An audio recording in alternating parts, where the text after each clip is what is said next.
त्योहार का मौसम हो या घर में शादी ब्याह, चीनी की खपत अचानक कई गुना बढ़ जाती है। अक्सर लोग बाजार में बढ़ती कीमतों से बचने के लिए या फिर सहूलियत के लिए एक साथ 1 से 2 बोरी या 50 से 100 किलो के आसपास चीनी खरीद लेते हैं। आप में से बहुत सारे लोग ऐसा करते होंगे। लेकिन क्या आपने कभी सोचा कि इतनी बड़ी मात्रा में राशन जमा करना कहीं कानूनी जुर्म तो आप नहीं कर रहे हैं? क्या आपको ये गिरफ्तार करवा सकता है? क्या पुलिस या फूड इंस्पेक्टर आपके घर छापा मार सकते हैं अगर उन्हें पता चल जाए? क्या आपको इससे जेल हो सकती है, जुर्माना देना पड़ सकता है? आज की वीडियो में हम भारत की एसेंशियल कमोडिटीज़ एक्ट यानी आवश्यक वस्तु अधिनियम 1955 क्या कहता है, चीनी से जुड़े तमाम नियम क्या हैं, आसान भाषा में आपको समझाएंगे। वीडियो बेहद काम का है, जागरूक करने वाला है, इसलिए लास्ट तक ज़रूर देखिएगा। नमस्कार, आपके साथ मैं पल्लवी रविंद्र सिंह। सबसे पहले आपके मन का तो मैं डर दूर कर देती हूँ। अगर आप एक आम नागरिक हैं और अपने यानी अगर आप कोई शॉप नहीं चला रहे हैं, कोई संस्थान नहीं चला रहे हैं, कोई परचून की दुकान नहीं चला रहे हैं, तो मैं आपको बता दूं, आप अपने निजी इस्तेमाल के लिए 100 किलो या 1 क्विंटल चीनी खरीद कर घर में रखी है आपने, तो या कोई पहली बात तो अपराध नहीं है। इसके पीछे कारण है, सुनिए, 3 प्रमुख कारण हैं। पहले तो घरेलू स्टॉक पर कोई सामान्य सीमा नहीं है। भारत में आम परिवारों के लिए घर में राशन का स्टॉक रखने की कोई ऐसी कानूनी सीमा अभी तय नहीं की गई जिससे 100 किलो चीनी रखना अवैध माना जाए, क्योंकि इस समय बहुत सारे सोशल मीडिया पर फेक खबरें चल रही हैं, इसलिए उन पर गौर मत करिएगा। सबसे पहले अपने कानूनी अधिकार ज़रूर जानिएगा, जो मैं इस वीडियो में आपको बता रही हूँ। वीडियो बेहद काम का भी है, इसलिए शेयर ज़रूर करिएगा अपने परिवार में और दोस्तों में। दूसरे नंबर पर आता है मकसद क्या है आपका स्टोरेज करने का। आपका मकसद निजी खपत है, जैसे शादी, पारिवारिक कार्यक्रम या पूरे साल का पारिवारिक कोटा, तो ये भी अपराध के दायरे में नहीं आता है, क्योंकि जाहिर सी बात है अगर आप पूरे साल का कोटा रख रहे होंगे या फिर शादी ब्याह आपके घर में होगा तो चीनी आप ज़्यादा ही लाएंगे खाना वाना बनाने के लिए। तीसरे नंबर पर मुनाफाखोरी या अभाव आता है।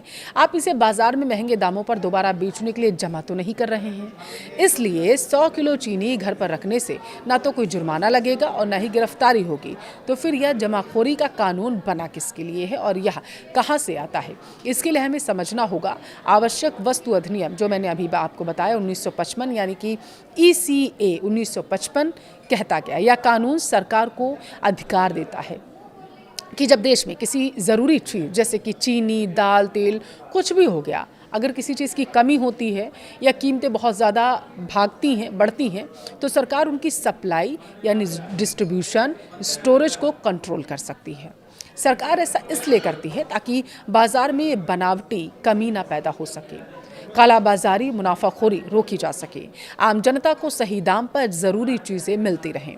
लेकिन इस कानून का दायरा मुख्य रूप से कॉमर्शियल सप्लाई चेन यानी सप्लायर, डीलर, व्यापारी, मिल मालिक पर लागू होता है, ना कि घरेलू किचन पर। व्यापारियों और थोक विक्रेताओं के लिए नियम बिल्कुल अलग हैं और बेहद सख्त भी हैं। जब कोई व्यापारी चीनी का कारोबार करता है तो सरकार समय समय पर स्टॉक लिमिट तय कर सकती है। परिस्थितियों के आधार पर एक डीलर के लिए अधिकतम स्टॉक लगभग 4000 क्विंटल तक है। व्यापारियों को न केवल सीमा में स्टॉक रखना होता है, बल्कि तय समय के भीतर उसे बाजार में बेचना भी होता है। अगर कोई व्यापारी तय सीमा से ज़्यादा माल रोकता है, स्टॉक करके रखता है, तो इसे कानून जमाखोरी की श्रेणी में रख देता है। इसके तहत स्टॉक जब्त हो सकता है, लाइसेंस भी रद्द हो सकता है। आपने देखा होगा जहाँ पर भंडारण होता है, जैसे राशन की दुकानें हो गई, परचून की दुकानें हो गई, वहाँ पर समय समय पर जाँच भी होती रहती है कि आप पूरा राशन जो आया है लोगों तक पहुंच रहा है या नहीं, कहीं स्टॉक करके तो नहीं रखा जा रहा, ताकि इसे बाज़ार में ऊंचे दामों पर बाद में दूसरे बैकडोर से बेचा जा सके।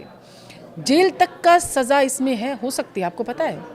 और अब आपको मैं बताऊंगी, उन लोगों की बातें करूंगी जो ना तो आम परिवार हैं, ना ही चीनी के डीलर हैं, जैसे मिठाई वाले हो गए, बेकरी, होटल हो गए, फूड प्रोसेसिंग कंपनियां होंगी। उन्हें कानून किस की भाषा में, बल्कि कंज्यूमर्स आखिर क्या कहता है। देखिए, कुछ नियम हैं, वो क्या कहते हैं आप जानिए। पहला तो हो गया 10 मीट्रिक टन का नियम। अगर कोई कॉमर्शियल यूनिट महीने में 10 मीट्रिक टन से ज़्यादा चीनी इस्तेमाल करती है तो वह मनमाना स्टॉक जमा करने नहीं रख सकती। दूसरा नियम है 15 दिन की खपत सीमा। ऐसे व्यवसायों के लिए सरकार अक्सर अधिकतम 15 दिन की ज़रूरत के बराबर ही एडवांस स्टॉक रखने की परमिशन देती है। इसका मकसद ये है कि बड़ी बड़ी कंपनियाँ बाज़ार की पूरी चीनी पहले से खरीद करना बैठ जाएँ, जिससे आम लोगों के लिए बाजार में कमी हो जाएगी। कानून की नज़र में अंतर सिर्फ इस बात का नहीं है कि आपके पास कितनी चीनी है, बल्कि इस बात का भी है कि आपका मकसद और पैमाना क्या है चीनी रखने का। अगर कोई व्यक्ति बिना व्यापारिक लाइसेंस के अपने घर के तहखाने में 100 क्विंटल चीनी भरकर बैठ जाए, बाद में उसे ब्लैक में बेचे, तो वह अपराध के दायरे में आएगा। तो पूरा मामला बिल्कुल साफ है, मुझे लगता है आपको समझ में आ गया होगा। अगर आपके घर में शादी है, बड़ा फंक्शन है, आपने महीने या साल भर की बचत के लिए 100 किलो चीनी खरीद ली है, तो आपको किसी कानूनी कार्रवाई या पुलिस से डरने की बिल्कुल ज़रूरत नहीं है। बस एक बात का ध्यान रखिए, खरीदते समय पक्का बिल ज़रूर लें, ताकि स्रोत का लेकर कोई संशय ना रहे, ज़रूरत पड़ने पर आप उसे दिखा भी सकें।